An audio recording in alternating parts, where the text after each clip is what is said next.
On Monday night, the 2024 Mets found a new low.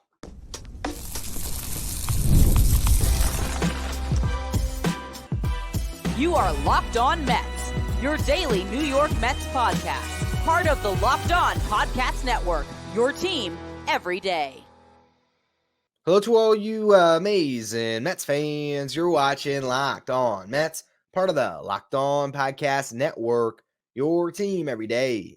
I'm your host, Ryan Finkelstein. If you want to find any of my work, follow me on X at Finkelstein Ryan. You can also find some of my writing at justbaseball.com, where I work as the managing editor. This episode is brought to you by Prize Picks, the easiest and most exciting way to play daily fantasy sports. Go to prizepicks.com/LockedOnMLB and use the code, all in lowercase, LockedOnMLB for a first deposit match up to $100. Now, the headline today for most is going to be that Edwin Diaz blew a save for the New York Mets and obviously blew the game as they lose in extra innings to the Phillies. A game where they're winning 4-2 thanks to a great start by Manaea, and they're going up against the Phillies for the first time this year, a Phillies team that has started off this year as good as any team in baseball. And they have a chance to get ahead of them in the series, and Edwin Diaz can't come through. And we'll talk about Edwin in the next segment. But what pisses me off about this game is the fact that Edwin Diaz probably shouldn't have even been needed to pitch at all in this one. The Mets should have been up by 5 runs by the time you got to the 9th inning. And I look squarely at this part of the lineup that had Brett Baty, Harrison Bader, and Jeff McNeil. And I say they cost the Mets this game. Because Christopher Sanchez, the left-handed starter from the Phillies, was on the ropes early and could have been knocked out of that game in the 3rd inning. And the Mets should have had a huge 3rd inning. And they didn't because of those 3 hitters. You go through the game, 2nd inning, the Mets get on the board. Pete Alonso, JD Martinez, back-to-back doubles to put a run on the board. Brett Baty tries to bunt for a hit, but it works as a sacrifice. Martinez ends up on 3rd. And then you have Harrison Bader, who draws a walk. Jeff McNeil strikes out. Luckily, Tomas Nido comes through with a 2-out knock that drives in Martinez. The Mets got 2 runs on the board. Great. 3rd inning. Starling Marte doubles to lead things off. Francisco Lindor draws a walk. Pete Alonso singles to load the bases. JD Martinez comes up. He draws a bases-loaded walk. All right, the Mets got 3 runs. They got the bases loaded. Nobody out. Let's knock Christopher Sanchez out of the game. That's what you got to be thinking if you're in that Mets dugout. Brett Baty comes up, strikes out on 3 pitches. And ugly at bat. It was just brutal. Sinker that was inside but in the zone, belt high, just, caught flat-footed, doesn't swing. Slider, same part of the zone, doesn't swing. Now he's behind 0-2, got to get the bat off your shoulder, change up outside the zone, chases. All right, set down right there, 3 pitches. Harrison Bader comes up. He's supposed to hit lefties, right? Well, he fouls off a few sliders that were low, but right down the middle in the zone. Then he strikes out on a foul tip on a changeup that's way out of the zone. All right, so now 2 down. Jeff McNeil comes up, swings at 2 pitches low and in that honestly were really good pitches. I mean, they were either dotted or right outside the zone, but you got to do something there. You got to try to get a knock. At least he's swinging the bat. I'll give him credit for that. But then he swings through a changeup out of the zone. Obviously, it's not technically an immaculate inning, but Christopher Sanchez, who had given up a couple of runs the inning prior and walked in a run, with the bases loaded and nobody out, basically resets and gets an immaculate inning, 9 strikes on 9 pitches, and strikes out Brett Baty, Harrison Bader, and Jeff McNeil. As much as Edwin Diaz blows this game, that right there is where you lost. Because you can't let the Phillies hang around. And that was your golden opportunity. And it gets worse throughout the game. 5th inning, 2 outs. JD Martinez hits a double. Great game for him. He was 3 for 4. Got his average over 300. Maybe he's starting to turn a corner. Awesome. Also, of course, had the bases loaded walk to drive in a run.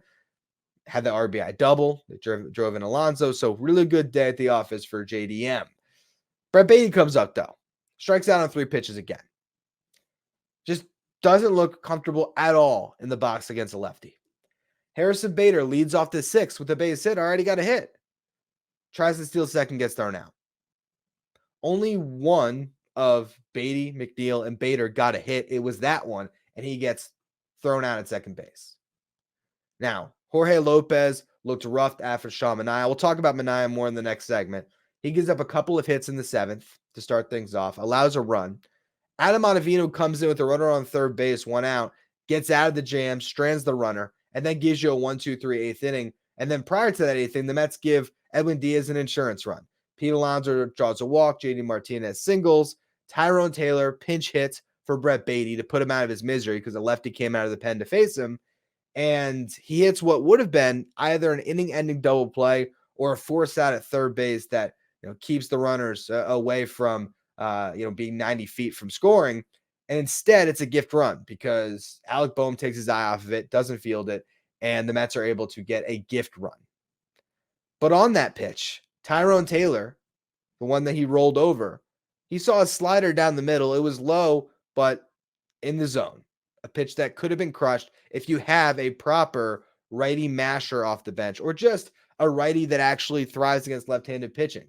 For those of you who noticed the title of today's show, this is what we're trying to build up to because I don't like how this roster is constructed right now. Yes, you can look at this game and say, well, Francisco Lindor and Brandon Nimmo were 0 for 8, right? But they're not going to do it every game. And you did get out of Pete Alonso and JD Martinez 5 for 8 for those two guys. Starling Marte needs to be better overall. We can talk about him struggling, but he still had a double and scored a run. Tomas Nido had an RBI hit. That combination of Beatty, Bader, and McNeil was brutal. And you look over the last 2 weeks, Beatty and McNeil have been there pretty much every day. Beatty's 8 for 41. He's got a 195 average, a 591 OPS. Jeff McNeil is 1048, has a 208 average, a 504 OPS. And the one guy that can back them up right now, the only other infielder on this roster is Joey Wendle, another lefty who hasn't gotten a hit off a lefty this year. It's 5 at-bats, but still. And his 1 at-bat in the game tonight, extra innings, ghost runner on second, Mets down by 1. You have to get that runner to third base. He looks completely uncomfortable trying to bunt, and he pops out a bunt. This game is not Joey Wendle's fault, but the fact that he's on this roster is an issue because you have no right-handed complement to Brett Beatty on this roster. Now, Jeff McNeil has actually hit a little bit better against lefties this year for whatever it's worth. It's not much. But you don't have a right-handed infielder to go to sub for those guys, and Brett Beatty is just getting attacked in these games where teams, the book's out. They're going to lefty relievers to face Brett Beatty. He's been great defensively. And I'm going to do another show this week where I'll be talking out of both sides of my mouth because I want to compare Brett Beatty to the Phillies third baseman Alec Boehm and how you have to give a young kid time. With that said, you also got to protect him a little bit. And having Joey Wendle in this roster is not helping. And also having Harrison Bader and Tyrone Taylor on this roster when DJ Stewart is playing a lot more outfield. Having those two guys with overlapping skill sets where neither one of them can hit a lefty right now, that's not helping you either. Meanwhile, you have Jose Iglesias, who has never batted below 250 at any stop of his career since 2015, has a 279 average in the big leagues over 1,000+ games, who's hitting 278 in Syracuse right now with 6 home runs, 3 doubles, 794 OPS. And against lefties this year, he's hitting 348. He's just sitting there. Why can't you make that move so that your bench is better? And even further, we'll talk about it a little bit more in the final segment, how the Mets probably won't do it. But the way the roster is presently constructed with the role that Tyrone Taylor is playing, you can't tell me that you wouldn't find more use out of Mark Vientos on the bench, starting against all lefties at third base, getting pinch hit opportunities against the tough lefties throughout these games, giving you another option at third base. You can't tell me he wouldn't be better because quite honestly, against lefties or righties right now, I think I'd take Mark Vientos over half of this team. Alonso, Lindor, Nimmo, JD Martinez, DJ Stewart. And then where would you put him? If you needed a home run for your life, he'd be even higher up. If you needed a hit for your life right now, who do you trust more, Mark Vientos or Starling Marte? I don't know. You'd probably say Marte, but it's not like he's swinging the bat great right now. And you're getting nothing from any of those other guys. So it's frustrating to see this offense continue to struggle. And it's frustrating to see Joey Wendle continue to have a job, which I know people are going to say, why are you pinning an Edwin Diaz blown save on Joey Wendle? And I get it. We're about to talk about Edwin in the next segment. But it's more a matter of, if Jose Iglesias was on this team, he's starting for Brett Beatty in this game. You're not having Beatty start against the lefty. And when you have bases loaded, nobody out, maybe Jose Iglesias, a guy that has made a career out of putting bat on ball, would even hit into a double play. And guess what? If Brett Beatty had hit into a double play that scored a run in the third inning, you win that game. That's how much the Mets should have won. But you didn't. Brutal. Brutal that they only scored 4, with one of them being a gift run at that. But I digress. I do have to talk about Edwin Diaz because, yeah, it's fair to be a little bit concerned about the fact that he blew this save. And also, we're pretty deep into this podcast without shouting out the player of the game, which is Sean Manaea, a little bit more. So I'll talk about Manaea's start as well. We'll get to all of it in just a minute. First, though, today's episode is brought to you by Prize Picks. Prize Picks is America's #1 fantasy sports app with more than 3 million members. It is the easiest and most exciting way to get in on the action while you watch your favorite sports and players. You just pick more or less on 2 or more player stats and watch the winnings roll in. Right now, with the regular season going on, you can take your favorite players from the diamond and add them to your Prize Pick entries, whether it's strikeouts. You got Jose Budo going tonight if you want to take more on the strikeouts there. RBIs or first inning runs. You can take your pick more or less and add them to your Prize Picks entry today. You can also look at the Knicks tonight. Maybe you want to look at more on Jalen Brunson points, combine that with Budo's strikeouts. Prize Picks is something for every sports fan, from basketball to baseball to the NHL playoffs going on as well. With quick withdrawals, easy gameplay, and an enormous selection of players and stat types to choose from, Prize Picks is the #1 fantasy sports app. They also offer weekly promotions and special offers for the biggest moments in sports. Download the Prize Picks app today and use the code LOCKEDONMLB for a first deposit match up to $100. Again, download the Prize Picks app today. Use the code LOCKEDONMLB for a first deposit match up to $100. Pick more, pick less. It's that easy with Prize Picks.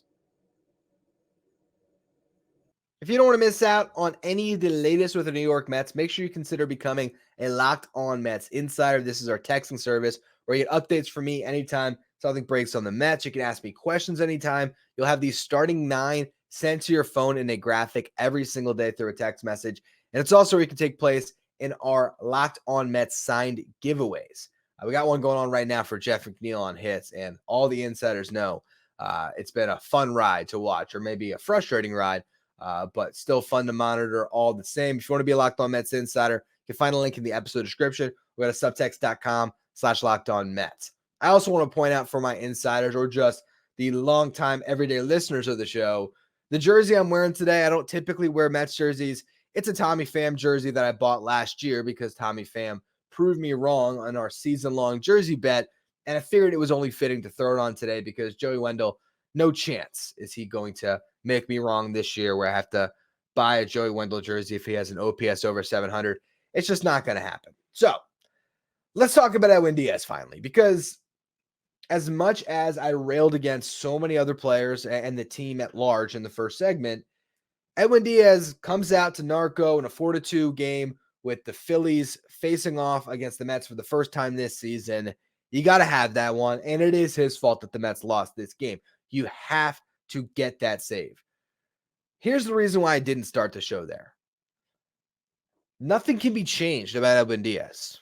We can talk about how they manage him because he hasn't been good on back-to-backs, but ultimately he's the closer, and he's got to get himself into form. He's got to shake off the rust, and you're not going to all of a sudden have Edwin Diaz pitching in the 7th inning because Reed Garrett's your new closer because he's been the Mets' best pitcher this year out of the bullpen. Just not going to happen. So because there's not really an adjustment that can be made, I didn't start the show there. And also, as bad as he pitched, there's still signs there. I mean, Edwin Diaz gives up a leadoff homer to Bryson Stott. That was a good piece of hitting more than anything. Ball low and in. I guess the one note that you can have is if he throws that pitch at 100 instead of 97, maybe Stott doesn't catch up to it, but it still wasn't like he missed his spot.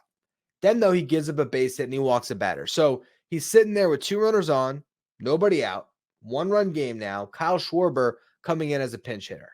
He strikes him out. He then gets Garrett Stubbs to pop out. And with Whit Merrifield, there's another dimension where the umpires don't screw the Mets, and he actually gets Merrifield out because on a 3-1 count, Merrifield clearly swung on a check swing, clearly. And the umpire with his glasses just somehow didn't see it. And so that allowed Merrifield to load the bases. There was also in that very same at-bat a pitch that clearly caught a lot of the zone, and it was called a ball. So you should have gotten one or the other call at least and been sitting there for a chance to execute a 3-2 pitch to Whit Merrifield. Maybe you get a strikeout, and the whole thing is a moot point. But he doesn't. He then is 0-2 against Alec Boehm, and he hits him in the hand. And that was the mistake to me that really stood out more than even the home run, is that it's bases loaded. You're trying to locate low and away. That's where Nito was set up. And I'm guessing he was just trying to get a little bit more on the fastball, and he lost it mechanically, and he hits Boehm in the hand and brings in a run, ties up the ball game. But the reason why I said there's flashes is that Edwin Diaz strikes out Bryce Harper with the bases loaded and at least allows the game to get into the extra innings. So it hasn't been good, and Tim Healy of Newsday noted this after the game. On back-to-backs, Edwin Diaz this year has a 7.21 ERA with a 1.60 whip. The rest of the time, so that's 5 games on back-to-backs. In 11 games where he's pitching on at least a day's rest, 11 2/3 innings pitched, 2 earned runs, 1.54 ERA, 0.69 whip. How can the Mets fix this? I feel like he's underused in a lot of ways this year. I mean, the fact that he's not even close to 20 innings pitched yet, he's at 16 2/3. Maybe he needs to be used more in non-safe situations if he has these lengthy absences, which I know is easier said than done. You don't want to get Edwin Diaz work if you're losing 5-0 in a game. But is there opportunities in some of these games where you can get him in there where he's not having such a long bit of rest before you pitch him, and then all of a sudden the opportunity calls 2 days in a row and he's not good in that second day? Maybe if you get his arm conditioned more because he's throwing more, maybe he's more prepared to eventually pitch back-to-backs when the situation calls for it. But there's just nothing you can do about it. Edwin Diaz is the Mets closer, and it's going to be all season, so we'll just see what happens.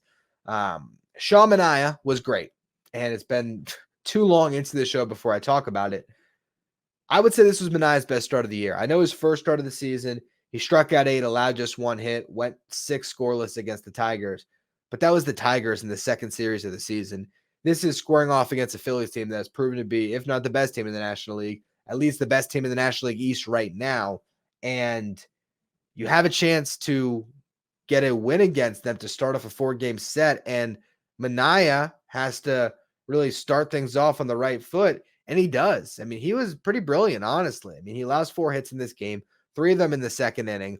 And 1 run comes, and it was on the final hit in that inning, a drag bunt from Garrett Stubbs. That's the only run that Manaea allowed in this game. He walked 1, struck out 6, and from that point after the drag bunt that scored a run, he retires 14 of the last 15 batters that he faced. So great outing by Sean Manaea. And I think moving forward, you look at this rotation, and yeah, there's still questions about Jose Quintana. There's maybe questions about the sustainability of Jose Budo, and Adrian Hauser's making a spot start. We'll talk about that in the next segment. But I look at Christian Scott, Luis Severino, and Sean Manaea with Kodai Senga hopefully coming back. We'll talk about that in the next segment too. He is going to come back, but it's going to take longer. We'll talk about it. And then David Peterson and Tyler McGill coming. I'm not that concerned about this rotation anymore. The bullpen, yes, Edwin Diaz has a couple of rough outings here where he struggled. I'm still not concerned about this bullpen. To me, it's the starting lineup and it's the bench.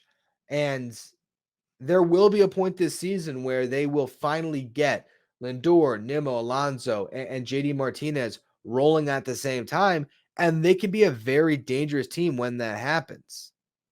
but you have Jeff McNeil and Brett Beatty, who are everyday players that just are not holding their own. And then Harrison Bader is complaining for playing time, but he's not hitting, and Tyrone Taylor's not hitting since that 12-3 stretch, really. So the Mets got some issues with this roster that I've already broached, but I want to talk about a little bit more in the next segment. Then, of course, we'll get into the Hauser spot start, the update on Kodai Senga, basically just where's the Mets roster at. So we'll talk about all of it. First, a word from our sponsors. Today's episode is brought to you by Policygenius. You never know what can happen in life. This is why it's always best to be prepared, to make sure your family is always taken care of.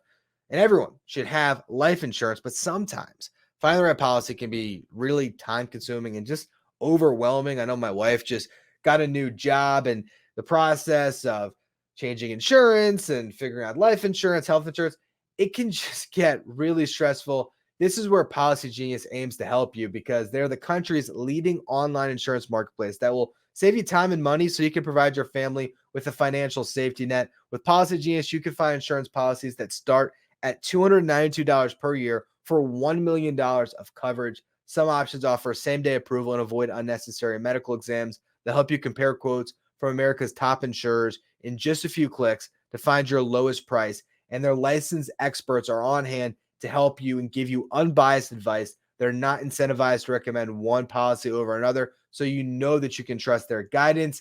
Check life insurance off of your to-do list with Policygenius. Head to policygenius.com/LockedOnMLB or click the link in the episode description to get your free life insurance quotes and see how much you can save. That's policygenius.com/LockedOnMLB.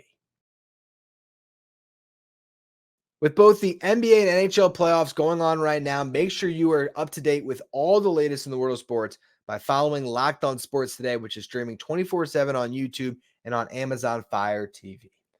Now, we've already talked about the idea of Jose Iglesias and Mark Vientos getting these guys on the Mets roster, having better complements for Brett Beatty at third base. On the season, Beatty's hitting 172 against left-handed pitching, 200 on base percentage, 276 slug. It's been ugly. He had that one home run against Hobie Milner, if I'm not mistaken, right? Early in the season, and he has done nothing since, quite honestly. Joey Wendle's 0 for 5 against left-handed pitching. So your options when you have a lefty on the mound right now, start at third base, they're both bad. There is no good option. How much longer can you do this? Ideally, you'd have Brett Beatty and Mark Vientos in a platoon at third base. That would be the way that the Mets could really thrive, because even when Beatty starts against a righty and they go to a tough lefty to face him in the seventh inning, all right, you can put in Mark Vientos. Here's the problem. You can't get him on the roster. JD Martinez is the DH. You're not going to option DJ Stewart, who's giving you great at-bats and honestly should be starting over Harrison Bader right now. You're not going to be optioning him. You're not going to cut Harrison Bader, even though he hasn't performed. And funny enough, the issue that I thought was going to come up that I went 180 on when the Mets signed Harrison Bader about Bader and Taylor having overlapping skill sets, all of a sudden that's become evident. Now, would it be as glaring if you had Mark Vientos on the roster instead of JD Martinez? Probably not. And the reason why I say that is because you would have had another option at third base. Are the Mets better with JD Martinez? Of course. I'm not saying they made a mistake there. I just don't love the offseason strategy by David Stearns on filling out this bench. I love David Stearns, what he's done with this bullpen, the options he got for the rotation. Look around baseball, and to have plucked Severino and Manaea on short-term deals to revamp this rotation that desperately needed it. I mean, the way that the pitching has come through has been a huge credit to Stearns. And I think the health of this franchise, I'm not going to say that the Mets have any issues with their president, but man, do I not like how he filled out this team when it came to their bench and their starting line, just a position player group. Because Joey Wendle doesn't make sense on this team right now. And it could have been different. If you had Ronnie Mauricio, maybe that would have made things different. But I hated that signing from day one. And day one of Harrison Bader, I hated it. And then I came around to it. And yes, in that 12-3 stretch, it looked good. But right now, Harrison Bader's hitting 216 against left-handed pitching. Tyrone Taylor's hitting 194 against left-handed pitching. DJ Stewart, you don't want him against lefties, although right now he's your best chance to get on base because he's still got a great eye and he might draw a walk.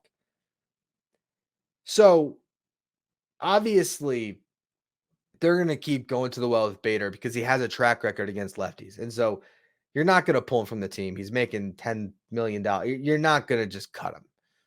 And I don't think they're going to cut Tyrone Taylor either because it has been a pretty good find. He's a good piece for your roster, and he's a guy that has team control. Problem, he's got no options. So you're pretty much stuck with him. And I just feel like having him and Bader right now with DJ Stewart playing as much outfield as he's starting to, it just puts Mendoza in a compromising position to try to make moves in games.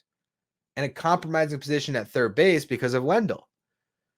So because Mark Vientos probably is gridlocked off this roster, you can't get him up, despite the fact he's hitting 360 against left-handed pitching with a 429 on base and an 840 slug. He's stuck. But you can get Jose Iglesias up. And it might be a Band-Aid on a bullet wound, but it's better than just letting that thing gush. And that's what's happening with Joey Wendle. So I digress on that one. I know it's a lot, but I just feel like this team can be a lot better if some of these pieces were just moved around a little bit different. Let's look at the 10th inning, for example, right? Because you had to burn Tyrone Taylor as a pinch hitter because Beatty just looked awful against left-handed pitching in this game. But then he couldn't play third base. You had to then sub in Joey Wendle. Now Joey Wendle is opening up against Jose Alvarado, which is tough at bat in the 10th. And he can't get the butt down. Now, if you had Jose Iglesias on this team, he's starting, whole thing's moot. But even if he comes in as a pinch hitter, he's got a much better chance of getting that bunt down, right? Also, you'd still have Tyrone Taylor. So instead of having DJ Stewart run for JD Martinez, it could have been Tyrone Taylor running for JD Martinez. Much better chance to score if you do get a hit or if there is a sac fly. So it's just ill-fitting. Now, the pitching news is more apparent right now because Adrian Houser is going to make a spot start on Wednesday. I talked about this on yesterday's show as a possibility. Unfortunately, it's happening. I didn't think it through all the way because I said maybe he'd start on Thursday. Quintana gets an extra day. All of your guys get an extra day by sliding him in to make a spot start on Wednesday. And the one thing I will notice, he is a ground ball pitcher, and that's good in Citizens Bank. But the Mets are going to now, in this series, have to go up against Aaron Nola in Game 2. And then in Game 3, they go up against Ranger Suarez, who has like a 1.5 ERA and is 7-0 on the year, with Houser starting against him. What are the chances you give the Mets of winning more than 2 games in this series? Very slim. Even winning a game in this series. It's not looking good. Now, what this does for the Mets, though, by sliding Houser in, this allows them to kick the can down the road on the 6-man rotation. Gives everybody an extra day in this turn. You have Quintana will start on Thursday. Christian Scott gets to pitch in front of his friends and family in South Florida, in Miami. That'll be really exciting for him. And it sets you up in that series in Miami where you should win all 3 games to go Christian Scott, Luis Severino, and Sean Manaea. So hopefully you get back on track in that stretch. And maybe you can steal a game or 2 here against Philly. Jose Budo would then go on Monday. And that's after, of course, pitching on Tuesday. This Tuesday, then next Monday. And then you can go to Quintana and Scott to close off the 13-game and 13-day stretch if you want to continue to delay the 6-man rotation. Or you could have Tyler McGill make a start on Tuesday after Budo. And then give Quintana an extra day and then push Scott and everybody else back after the off day on Thursday. Tyler McGill, I would imagine, is going to make a rehab start on Friday. Who knows? Maybe they hold back his pitches on that so he can start on less rest. Maybe they just have him throw bullpens if they wanted him to start earlier. Actually, I think for him, I think I had that wrong.